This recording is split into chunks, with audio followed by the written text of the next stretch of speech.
Welcome to the Aria.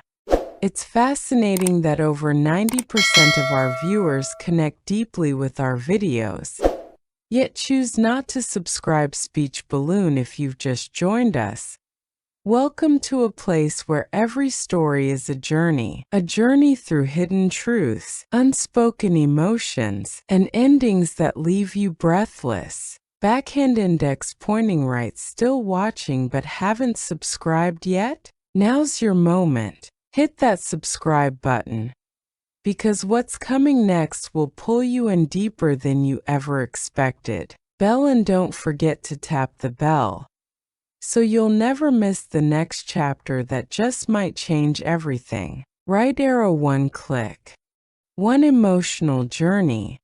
Come with us. In a heartbeat, you can help us create even more remarkable content just for you.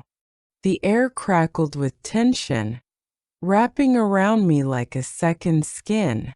The pounding of my heart resonated in my ears, a relentless reminder of the choice that awaited me. Let us embark on our journey. It began on a warm evening in Paris, right after the final round of trade negotiations ended. The city was shrouded in a calm quiet, but inside, chaos consumed me. My name is Ella. I'm 20 years old, a college student in California. And after one of the most exhausting academic years of my life, papers, deadlines, and the constant hum of pressure, I decided to do something spontaneous. I came home. No warning, no text. I just wanted to show up at the doorstep, watch my parents' faces light up, feel the warmth of home again. I needed that badly. I dragged my suitcase down the old sidewalk, its cracks familiar beneath my feet. The trees still whispered in the summer breeze. Everything looked the same, and yet something in me had changed. Maybe too much. I opened the front door and stepped into stillness. No scent of dinner in the air. No muffled sounds of the news playing in the background. No warm hug from my mom or dad. Just silence, until a voice called out from the kitchen. Ella? Is that you? I froze. That voice wasn't my father's. I turned and there he was, Liam. He walked out from the kitchen holding a coffee mug, barefoot, looking completely at ease in a house that wasn't his. But I knew him. Or I used to. Liam and I had grown up together. Next door neighbors. Shared tents in the backyard. Raced bikes down the hill. Swapped secrets under a blanket fort. But I hadn't seen him in years.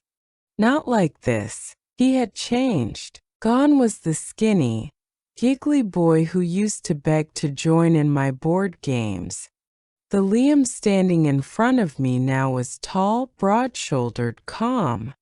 His hair was darker, his jaw more defined, and his eyes, they carried a weight I didn't recognize. He smiled. Your parents let me stay here for a bit while they're traveling for work.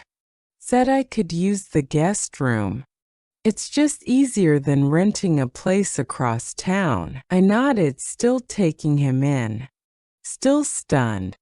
The way his shirt hung off his frame, the quiet confidence in his voice, it all felt strange. Familiar but not. I walked toward him and we hugged. It was instinctual, something from another time. But this hug, it lingered. His arms wrapped around me with a strength I didn't expect.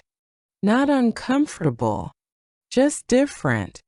Something in my chest fluttered, and I wasn't ready for it. My suitcase thudded to the floor. The moment lingered just long enough to feel it, a current neither of us acknowledged. You must be tired, he said, stepping back, giving me space. Your room's just like you left it. Let me know if you need anything. I smiled, nodded, and climbed the stairs, the weight of our interaction pressing quietly on my back. My fingers trailed the railing like they used to when I was a kid, but my mind was no longer that of a child. Something had shifted. In me. In him. In us. I didn't know it yet, but nothing about this summer would be ordinary. And Liam, he wasn't just a face from my past anymore. The next few days passed slowly, but not in a peaceful way. It was just me and Liam in the house. Two people with too much unsaid between them. The kind of silence that didn't feel empty but full. Charged. We ate breakfast at opposite ends of the kitchen table. Talked about safe things, news, weather, his job, my professors. And yet, every now and then, I'd catch his eyes lingering a little longer than necessary. Or maybe it was mine. At night, the house creaked and settled around us, and I'd lie awake, staring at the ceiling fan spinning above my old bed. I told myself it was the jet lag, or maybe just being home again after so long. But it wasn't. It was him. The way his voice had changed. The way his laugh rumbled deeper now. The way he filled the space around him without even trying. I wasn't supposed to notice those things. Not about Liam. One night I couldn't sleep. The air was warm, sticky. The hum of cicadas outside my window blended with the ticking of my clock, making the quiet somehow louder. I wrapped my robe around me and padded downstairs, hoping a cup of tea might quiet my thoughts. But he was already there. Liam sat alone on the living room floor, back against the couch, a book half open in his lap. A single lamp cast a soft amber glow over the room. His legs were stretched out, one hand cradling a mug, the other rubbing the back of his neck like he'd been sitting there for hours. He looked up when he saw me and smiled. "Can't sleep either?" he asked gently. I shook my head. "Too quiet," I whispered, even though it wasn't the real reason. He gestured to the spot beside him. "Join me. I'll make room." I hesitated, but only for a second, then sat down. Close. Not too close, but close enough that I could feel the warmth radiating off his shoulder. The air felt heavier now, like the whole house was holding its breath. We talked about everything and nothing. About how strange it is to grow up, to leave and come back and find that the world hasn't waited for you. He opened up about his job, how it was stable but uninspiring, how he sometimes missed the reckless joy of being a kid. I shared stories about college, the isolation, the pressure to pretend everything was fine when it wasn't. And then there was a pause. A long aching pause. He turned toward me just slightly, his eyes softer than I remembered. "You've changed," he said, almost like a thought slipping out by accident. I looked down at my hands. "So have you." I felt his gaze on me. Not invasive. Not intense. Just present. It made it hard to breathe. The silence returned. But this time it wasn't awkward. It was full. It was real. The kind of silence that stretches between two people who know something is happening, but neither of them wants to be the first to say it. And then his hand brushed against mine. Barely, but I felt it. Every nerve in my arm lit up like a string of firecrackers. He didn't move closer. He didn't make a move. He just let his hand rest near mine. A choice. A question. An unspoken "what now?" I pulled my hand away, not sharply, just enough to make space. "It's late," I said, rising to my feet, voice quieter than I meant it to be. "I should try to sleep." He looked up at me and nodded. "Yeah, me too." But as I climbed the stairs, heart pounding and pulse in my throat, I knew that what had happened between us wasn't over. Something had shifted, tilted. We hadn't touched. Not really, but the line had moved, and I wasn't sure who I was trying to protect more, him or myself. The next day, I avoided the living room entirely. I told myself I was just tired, that I had errands to run, laundry to do, emails to catch up on. But the truth was simpler. I didn't know how to look Liam in the eye. Not after the night before. Not after that small, meaningless brush of skin that felt anything but meaningless. Not after that look in his eyes, gentle, searching, a little too open. I spent most of the day holed up in my old bedroom, pretending to reorganize drawers I hadn't touched in years. One by one, I unearthed forgotten things. A shoebox full of notes from middle school, a dried rose from a dance I barely remembered, a postcard from Liam, sent the summer his family moved away, just before he came back to town for good. I sat there for a long time just holding that postcard. His handwriting was messy, full of crooked loops and uneven lines. But his words were simple. "Don't forget me. You're still my favorite person." I remembered the day he left. He had cried.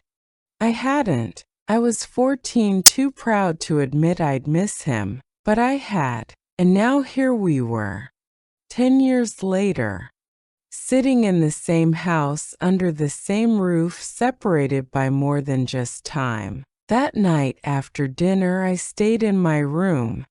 I could hear him downstairs, the soft clink of dishes being washed, the low hum of music playing in the kitchen.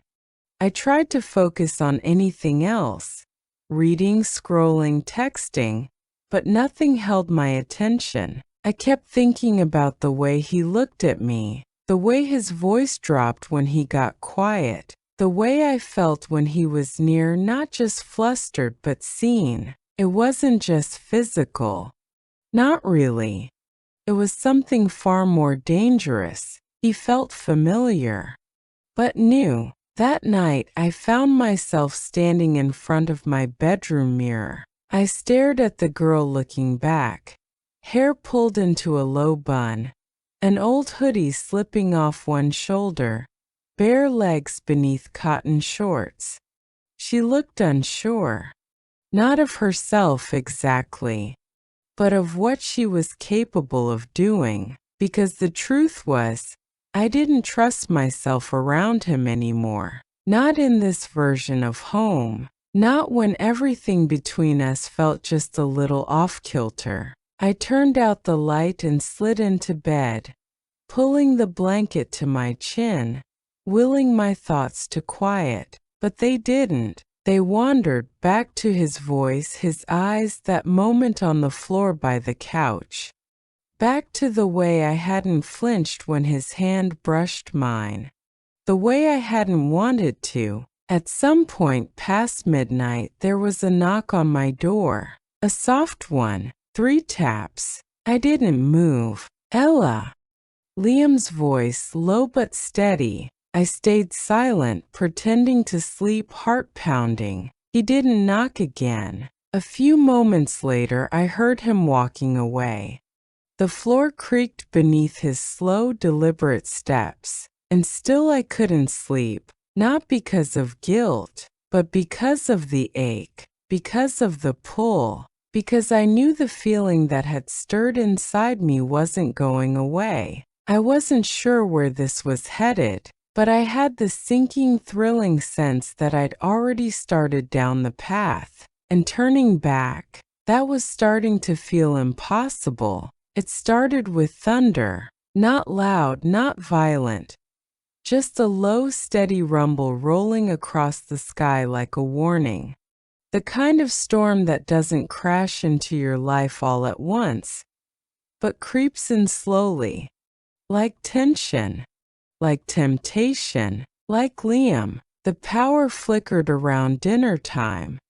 The lights in the kitchen stuttered once, twice, and then gave up completely. "Well," he said, holding up a flickering flashlight, "looks like we're going old school tonight." We lit candles, one in the living room, one on the stairs, a few scattered along the kitchen counter.